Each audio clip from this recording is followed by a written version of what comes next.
जी, मैं ये नाम तो बोल ही नहीं रहा हूँ और मैं सोच रहा हूँ कि अरोरा जी दावत ग्रुप से बढ़कर एक सारे के सारे स्वनाम धन्य अपने अपने क्षेत्र की, और वो सारे नाम जो सामने हैं, जो भविष्य की संभावना तलाशने आए हैं, मैं आप सबको प्रणाम करता हूँ, आपको बधाई भी देता हूँ। आज जिस जगह बैठ करके हमने अपने इस रीजनल कॉन्क्लेव की शुरुआत की है, एक पहले कर चुके हैं, दूसरी आज है, और बाबा महाकाल की नगरी की बात चली है, चेतन जी ने बात भी कही है। महाकाल का अर्थ बाबा महादेव नहीं है, महादेव तो प्रतीक मान है, सही अर्थ में तो काल की नगरी है, और काल की नगरी में महाकाल समाये हुए हैं, और उस काल का मतलब समय बदल रहा है, और बदलते समय में दुनिया में यशस्वी प्रधानमंत्री के नेतृत्व में भारत ने अपनी एक नई ऊंचाई की तरफ कदम बढ़ाए। जोरदार अभिनंदन करें यशस्वी प्रधानमंत्री के साथ चलने के लिए तत्पर मध्य प्रदेश, जो उनके शब्दों में डबल इंजन की सरकार, और हमारी अपनी डबल इंजन की सरकार में बड़ी संभावना अपने देश की, जो वास्तव में बात तो वही है, हजारों हजार साल से भारत की पहचान अपनी अलग प्रकार की थी। काल के प्रवाह में उस पहचान पर कोई ग्रहण लगा, कोई बात नहीं, सुन के कितना अच्छा लगता है। जो 250 साल तक हमको लूट के ले गए, लेकिन 70-75 साल में हमने उनसे आगे बढ़कर के पुनः मुकाम हासिल किया, 5वीं अर्थव्यवस्था बनकर के। ये यहाँ का पुरुषार्थ, पराक्रम, हमारा पौरुष, हमारा अंदर का कॉन्फिडेंस और हमारी अच्छाई कि काल के प्रवाह में जैसे स्प्रिंग को जितना चाहो दबा लो, जैसे ही छोड़ोगे वो उछल करके वापस अपना स्थान ग्रहण करेगी।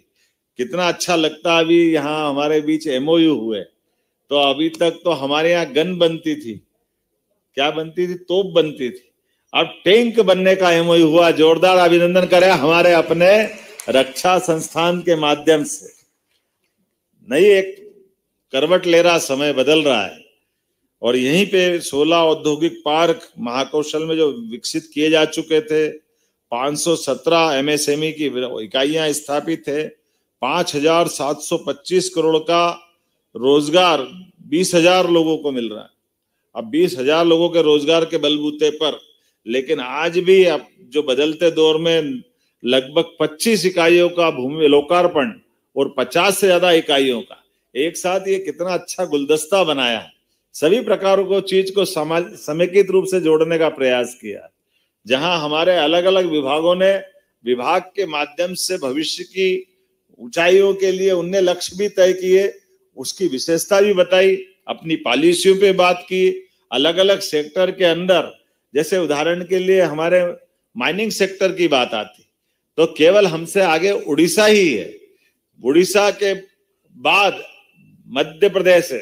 लेकिन मुझे इस बात की और प्रसन्नता है कि हमारी खजानों को नीलामी की जो प्रक्रिया है, वो नीलामी की प्रक्रिया में पूरे देश में नंबर 1 का स्थान अगर किसी ने हासिल किया है तो ये हमारे अपने मध्य प्रदेश ने किया, जिसमें भारत सरकार ने हमको पुरस्कृत भी किया। कोई भी सेक्टर का व्यक्ति, चाहे माइनिंग के अलग अलग विधाओं में, जिसको जैसे चाहिए साफ सुथरे ढंग से हर एक माइनिंग में वो नीलामी में भाग ले सकता है।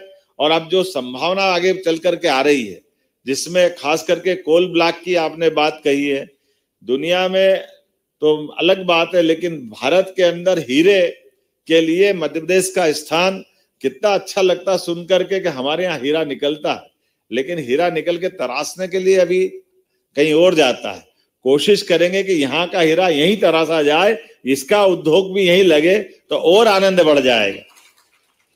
वनों के मामले में लगभग मध्य प्रदेश का 31% फॉरेस्ट एरिया हमारा है, लेकिन देश के भी 12% के अंदर हमारी अपनी गिनती होती है, और बड़ी संभावना है लकड़ियों के लेकर उसके बाकी सारे रिजर्व फॉरेस्ट के अंदर हमारी जो टूरिज्म की संभावना छिपी हुई है।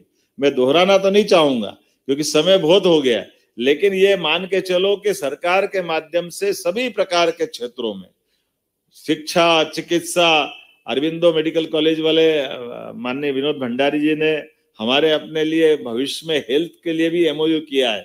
और ऐसे एक नहीं, लगभग मध्य प्रदेश एकमात्र ऐसा प्रदेश है जिसने 3 साल से भी कम समय में 12 यूनिवर्सिटी से छलांग लगाते हुए 52 विश्वविद्यालयों के माध्यम से हमारे अपने शिक्षा के मामले में भी रोजगार की संभावना है और शिक्षा के मामले में बड़ी संभावना मध्य प्रदेश से है, जिसके आधार पर हमारे मेडिकल कॉलेजों की संख्या 5 से खसक के 25 की तरफ जा रही है। ये मैं आपको बधाई देना चाहता हूं। और बड़े पैमाने पर इसकी संभावना भी है कि प्राइवेट सेक्टर के अंदर में भी हम उसी प्रकार से आगे बढ़ रहे हैं।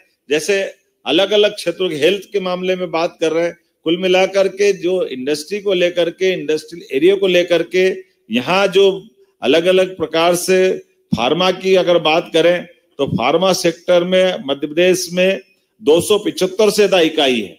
अकेले पीथमपुर में 80 से ज्यादा फार्मा इकाइयां हैं और प्रदेश में 160 से अधिक देशों को फार्मा प्रोडक्ट हमारे द्वारा निर्यात किया जाता है। ये ज्यादा गौरव की बात है। मैं एक बार बधाई देना चाहूंगा। ये छोटी छोटी बात नहीं है, बड़ी बात है। 160 देशों को फार्मा प्रोडक्ट अपने यहाँ से निर्यात होता है, तो जोरदार ताली तो बजती है। ऐसा तो लगता नहीं है, आपके प्रोत्साहन से ही बात बनेगी।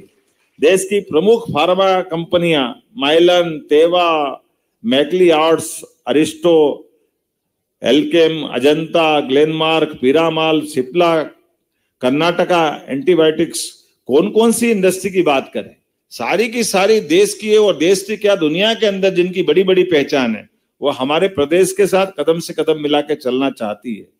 स्पेसिफिक खास करके हमारे फूड प्रोसेसिंग में निवेश करने वाली इकाइयों को तो हमारी सरकार के द्वारा 150% प्रोत्साहन देने के लिए हम तत्पर है।